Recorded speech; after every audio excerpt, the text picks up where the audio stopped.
श्री शिवाय नमस्तुभ्यम दोस्तों। आप सभी लोग जानते हैं कि साल का दूसरा और आखिरी सूर्य ग्रहण 21 सितंबर 2025 के दिन लगने जा रहा है। और दोस्तों इस सूर्य ग्रहण से जुड़ी हुई सबसे बड़ी लोगों के मन में जो असमंजस की स्थिति बनी हुई है वो ये है कि क्या यह सूर्य ग्रहण हमारे भारत में दिखाई देगा या नहीं दिखाई देगा, और इस सूर्य ग्रहण का सूतक काल कब से शुरू हो जाएगा और ये ग्रहण किस समय से लेकर किस समय तक लगेगा। हम लोगों को इस ग्रहण के समय में क्या क्या सावधानियाँ रखनी है, क्या इस ग्रहण का सूतक काल मान्य रहेगा हमारे भारत में या नहीं रहेगा, सारी जानकारी हम आपको इस वीडियो में बिल्कुल स्पष्ट तरीके से बता देंगे। अगर आप लोग भी इस ग्रहण को लेकर बहुत चिंतित हैं, गर्भवती माताएं अक्सर ग्रहण को लेकर बहुत चिंता में रहती हैं, तो भाई आप सभी को ये वीडियो ज़रूर देख लेनी चाहिए। देखिए, सबसे पहली चीज़, जो सूर्य ग्रहण इस बार लग रहा है ये सूर्य ग्रहण आंशिक सूर्य ग्रहण है, यानी कि अभी जो कुछ दिनों पहले चंद्र ग्रहण लगा था वो पूर्ण चंद्र ग्रहण था, मतलब पूरा ढका हुआ था। पर इस बार अब जो सूर्य ग्रहण लग रहा है जो कि मतलब पितृपक्ष अमावस्या के दिन लग रहा है, यानी कि पितृपक्ष के आखिरी दिन पर लग रहा है।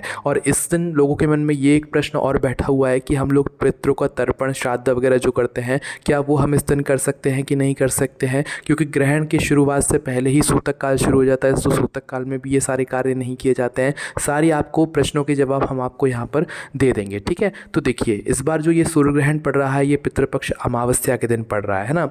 और यह सूर्य ग्रहण बहुत ही ज़्यादा खास इसलिए है क्योंकि इस दिन अमावस्या पड़ रही है, पितृपक्ष का आखिरी दिन है। पितृदेव जो है इस दिन मतलब पृथ्वी से यहाँ पर विदाई लेंगे, ठीक है। तो यह सूर्य ग्रहण कब लगेगा और कितने बजे से लेकर कितने बजे तक लगेगा, सबसे पहले हम ये जान लेते हैं, इसके बाद हम आपको आगे की बात बताएंगे। तो देखिए, ये जो साल का आखिरी सूर्य ग्रहण है या दूसरा सूर्य ग्रहण है ये इस बार 21 सितंबर 2025 रविवार के दिन लग रहा है, ठीक है। और 21 सितंबर के दिन इस सूर्य ग्रहण का जो समय है हमारे भारत के समय अनुसार, आप वो सुनिए, हमारे भारत समय अनुसार ये जो सूर्य ग्रहण है ये 21 सितंबर को रात 10:59 से शुरू हो जाएगा। इसके बाद में इसकी जो समाप्ति है वो अगले दिन सुबह 3:24 पर होगी। इस हिसाब से देखा जाए तो इस सूर्य ग्रहण की कुल अवधि लगभग 4 घंटे 25 मिनट की रहेगी। अब आप सभी लोग यहाँ देख सकते हैं कि जो हमने आपको समय बताया है भारत समय अनुसार, इस समय पर हमारे भारत में रात रहेगी। और जब हमारे भारत में इस समय पर रात रहेगी तो भाई यह सूर्य ग्रहण हमारे यहाँ पर दिखाई नहीं देगा। पर दोस्तों कहा जाता है कि सूर्य ग्रहण तो कहीं पर भी लगे, लग तो वो हमारी पृथ्वी के कुछ हिस्सों में ही रहा है, भले वह हमारे हिस्से में ना दिख रहा हो, क्योंकि दोस्तों यह जो सूर्य ग्रहण है ये भारत में नहीं दिखने वाला है, ठीक है। और भारत के आसपास के जितने भी देश हैं भाई ये सूर्य ग्रहण वहाँ पर भी नहीं दिखने वाला है। जो हमने आपको समय बताया है इस समय पर जहाँ जहाँ दिन का समय रहेगा वहाँ वहाँ पर यह सूर्य ग्रहण दिखाई देगा, और आधा ग्रहण लगेगा, पूर्ण ग्रहण ये नहीं लगने वाला है। और जब भी सूर्य ग्रहण शुरू होता है तो उसके 12 घंटे पहले से सूतक काल भी शुरू हो जाता है। यानी कि अगर देखा जाए तो हमारे यहाँ पर अगर ये ग्रहण होता, मान लो, क्योंकि सूतक काल जब भी कुछ लोग यहाँ पर मानते हैं तो सूतक काल हमारे यहाँ पर भारत में जो है वो 21 सितंबर के दिन सुबह 11 बजे से शुरू हो जाएगा, ठीक है। अगर आप लोग सूतक के नियमों का पालन करना चाहें तो सुबह 11 बजे से के लगभग में हमारा जो सूतक काल है वो शुरू हो जाएगा, ठीक है। अब देखो, जो भी लोग सूतक काल के नियमों का पालन करना चाहते हैं तो वो कर सकते हैं, क्योंकि जो सूर्य ग्रहण लगने वाला है कुछ समय बाद वह सूर्य देव हमारे यहाँ उस समय उपस्थित रहेंगे जब सूतक काल शुरू हो जाएगा। तो अब हम ऐसा तो नहीं कह सकते कि भाई ये सूर्य ग्रहण हमारे यहाँ पर नहीं लग रहा है तो उसका कुछ प्रभाव भी नहीं होगा। देखो, प्रभाव तो थोड़ा बहुत पड़ ही जाता है। घरों में गर्भवती माताएं बहनें हैं उनको ज़रूर कुछ छोटे छोटे नियमों का पालन ज़रूर करना चाहिए। तो देखिए, सबसे पहले हमने आपको बताया कि 21 सितंबर के दिन 11 बजे से सुबह का जो 11 बजेगा उस समय से सूतक काल शुरू हो जाएगा। तो अगर आप चाहें तो इस समय के पहले से आप लोग अपने घर में पीने के पानी वाले स्थान में, अपने भोजन में, भगवानों वाले स्थान पे आप चाहें तो यहाँ पर तुलसी पत्र रख सकते हैं, ठीक है। तुलसी पत्र ना हो तो दूर्वा वगैरह रख सकते हैं या काली तिल रख सकते हैं। कोई भी एक चीज़ अगर आप इन जगहों पर रखेंगे तो ग्रहण का प्रभाव नहीं पड़ेगा। देखो, सभी को ये चीज़ें करने की ज़रूरत नहीं है, क्योंकि ग्रहण का उतना प्रभाव नहीं पड़ेगा जितना पड़ना चाहिए सूतक काल में भी, क्योंकि ये ग्रहण हमारे यहाँ नहीं दिख रहा है इस कारण से, ठीक है। पर थोड़ा बहुत जो प्रभाव पड़ेगा उससे बचने के लिए हम आपको बता रहे हैं। बस विशेष रूप से गर्भवती माताएं बहनें ज़रूर इन नियमों का पालन करें, क्योंकि उनके ऊपर थोड़ा ज़्यादा यहाँ पर कष्ट आ सकता है। ठीक है, तो आपको क्या करना है, इन जगहों पर आप चाहें तो तुलसी पत्र वगैरह रख सकते हैं। जो सूतक काल हमने आपको समय बताया सुबह 11 बजे से, सूतक काल देखो तभी समाप्त होता है जब सूर्य ग्रहण समाप्त होता है, तो ये बात आप लोग समझ लीजिए। तो ग्रहण के समय या सूतक काल के समय गर्भवती माताओं बहनों को अपने घर से बाहर नहीं निकलना है। भले ये ग्रहण हमारे भारत में नहीं दिख रहा हो, पर जिस सूर्य को ग्रहण लगने वाला है उस समय पर वह सूर्यदेव हमारे यहाँ पर उपस्थित रहेंगे। इस वजह से हमने आपको ये बात बताई। थोड़ा आप खुद से भी सोच कर देखिए कि ग्रहण का कैसे कुछ प्रभाव आपके ऊपर नहीं पड़ सकता।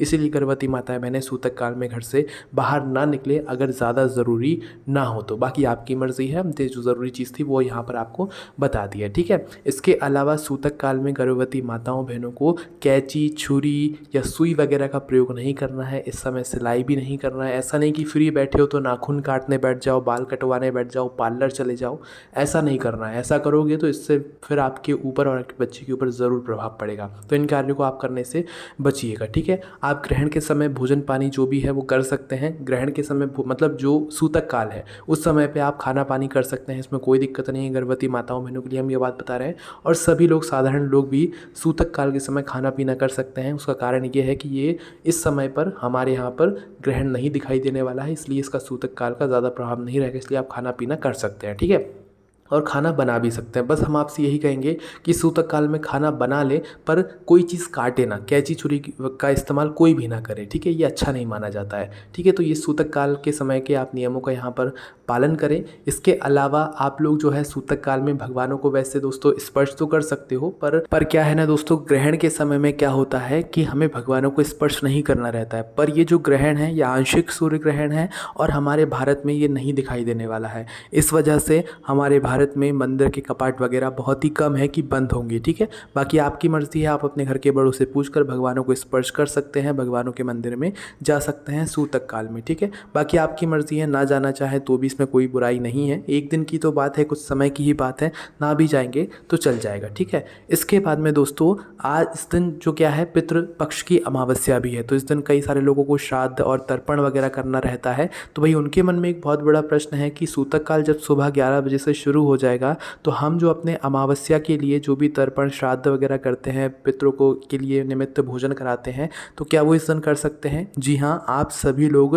पितरों के लिए तर्पण, श्राद्ध, भोजन, ब्राह्मण भोज सब कुछ कर सकते हैं, इसमें कोई दिक्कत परेशानी नहीं है। ग्रहण लग रहा है उसका सूतक काल सुबह 11 बजे से शुरू होगा। सूतक काल ज़्यादा मान्य नहीं रहेगा क्योंकि यह ग्रहण हमारे भारत में नहीं दिखाई दे रहा है। ठीक है, बस गर्भवती माताओं बहनों के लिए हम कुछ सावधानियां बता रहे हैं, उनको ज़रूर थोड़ी बहुत सावधानियां रखनी है। बाकी पितृपक्ष के लिए जो भी लोग सर्वपित्र अमावस्या के दिन तर्पण वगैरह करना चाहते हैं वह कर सकते हैं। और तर्पण का जो मतलब एक कुतुक काल रहता है इस दिन का, जो कि सबसे शुभ माना जाता है इन सभी कार्यों के लिए, वो आप लोग सुन लीजिए। तर्पण या पिंडदान के लिए जो कुतुक काल है वो 21 सितंबर के दिन सुबह 11:50 से दोपहर को 12:38 तक रहेगा। इस बीच में आप लोग अपने पितृ का तर्पण, पिंडदान वगैरह कर सकते हैं। ठीक है, तो इस समय कोई दिक्कत परेशानी है, पूरे दिन भी कोई दिक्कत परेशानी है। अगर आप लोग अपने पितृ अमावस्या के दिन कुछ भी कार्य कर रहे हैं अपने पितरों के लिए, अपने पूर्वजों के लिए, तो वह आप कर सकते हैं, इसमें कोई रुकावट नहीं है, कोई दिक्कत परेशानी आपको आगे चलकर नहीं होगी। ठीक है, इसके बाद में अब हम बात करते हैं ग्रहण के समय की। देखो ग्रहण जो है वो 21 सितंबर के दिन रात को 10:59 से शुरू होगा। आपने भले सूतक काल के नियमों का पालन ना किया हो, कोई दिक्कत नहीं है, आपके ऊपर इसका कुछ ज़्यादा प्रभाव भी नहीं पड़ेगा। पर जो हमने आपको ग्रहण का समय बताया है 21 सितंबर को रात 10:59 से ग्रहण की शुरुआत हो जाएगी।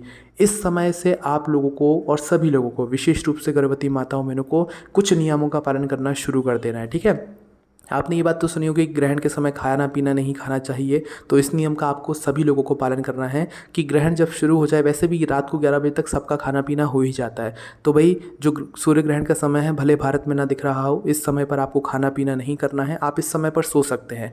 बस एक चीज़ हम आपको बता दें कि ग्रहण की जब शुरुआत हो तो शुरुआत में ही नहीं सोना है आप लोगों को। जैसे कि रात 10:59 से ग्रहण की शुरुआत हो जाएगी, तो आप कुछ समय के लिए भगवान के नाम का ध्यान करें, जाप करें, विशेष रूप से गर्भवती माताएँ बहनें, कुछ समय के लिए, भले 1 मिनट, 2 मिनट, 5 मिनट, 10 मिनट, आधा घंटा ग्रहण की शुरुआत से, ठीक है। इतना ध्यान करने के बाद फिर भले आप सो जाएं, कोई दिक्कत परेशानी नहीं है, आपके ऊपर और आपके बच्चे के ऊपर इसका कोई भी प्रभाव नहीं होगा और किसी के भी ऊपर इस ग्रहण का कोई प्रभाव नहीं होगा अगर आप मात्र शुरुआत में 1-2 मिनट के लिए ही भगवान के नाम का ध्यान करके सोते हैं, ठीक है। सो जाइएगा, इसके बाद कोई दिक्कत परेशानी है, बस खाना पीना नहीं है, बाथरूम वगैरह जा सकते हो, पानी वगैरह पी सकते हो, खाना कुछ नहीं है, इस बात का थोड़ा सा ध्यान रखिए गर्भवती माताएं बहनें और सभी लोग, ठीक है। इसके बाद में अगले दिन सुबह जब आप उठेंगे तो ध्यान रखिएगा कि ग्रहण सुबह 3:24 पर ही समाप्त हो चुका होगा। तो अगले दिन आपको सुबह उठकर सीधा चाय नहीं पीने लग जाना है, पानी नहीं पीने लग जाना है, पहले जाकर सीधा आप लोगों को स्नान करना है, वो भी गंगा जल मिले हुए जल से, ठीक है। खुद स्नान करना है, उसके बाद में पूरे घर में गंगा जल छिड़कना है। भले हमारे यहाँ पर ग्रहण ना हो पर कुछ थोड़ा बहुत तो असर जो पड़ रहा होगा उससे आपको छुटकारा मिल जाएगा, ठीक है। पूरे घर में गंगा जल छिड़किएगा, अपने घर के भगवानों को स्नान कराइएगा, उनसे प्रार्थना कीजिएगा कि हे भगवान, इस सूर्य ग्रहण का अगर कुछ भी असर हमारे ऊपर पड़ा हो तो आपकी कृपा दृष्टि हम पर बनाए रखिएगा। इस सूर्य ग्रहण का हम पर और हमारे बच्चे पर या जो भी आप साधारण जन लोग हैं वह भी अपने लिए प्रार्थना कर सकते हैं इस ग्रहण को लेकर। सिर्फ इतनी सी चीज़ आपको यहाँ पर ध्यान रखनी है इस सूर्य ग्रहण को लेकर। यह सूर्य ग्रहण हमारे भारत में नहीं दिखाई देने वाला है और नियम ये कहता है कि जब कोई सूर्य ग्रहण हमारे भारत में ना दिखाई दे तो उसका सूतक काल भी मान्य नहीं रहता।